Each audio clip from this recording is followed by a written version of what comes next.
Ito namang nadadaanan kapag paakyat ng Mahagnaw Volcano bago raw sa panlasa. May ilang wild fruit kasi rito ang pinapayagang ipatikim sa mga bisita. Meron po tayong hinahanap na klaseng halaman. Tama po ba? Oh, mayroon po, sir. Mayroon. Mayroon po ditong malatungaw. Ito po, sir. Ito po yung tinatawag po na melastoma or yung local name niya dito is hatutngaw. Hatutngaw. Hatutnaw. Oo. Ito yung prutas po niya is nakakain po.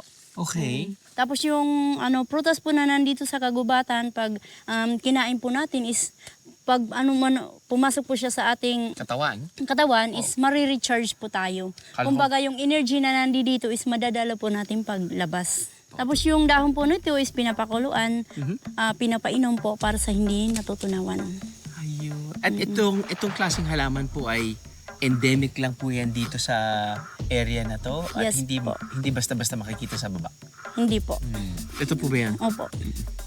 Ito yung nakamamatay, no? Hindi po. Ay, sorry. Ito. Yes. Ito. Yan mismo. Yes po.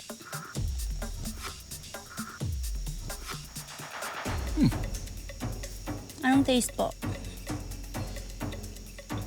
Parang may pagka-berry siya. Pag nanam po ba yung bibig, yun na po yung nararamdaman. Parang wala.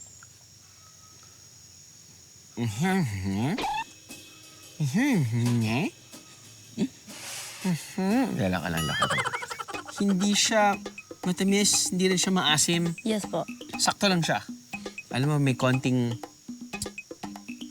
crunch ng konti. Instant trail food naman pala. Ang dahon naman ito, ginagamit daw pang kuskus at panghugas ng pinggan noon. Ganon? Yung dahon ng hatutngaw, itong ginagamit namon noon na dishwashing. Ang dahon kasi ng hatudnaw, nakakaalis ng sebo at dulas. Aba, ayos ah. I am the meeting is a BIA. God! All you gotta do is just subscribe to the YouTube channel of JMA Public Affairs and you can just watch all the Behind the Drew episodes all day, forever in your life. Let's go! Yeehaw!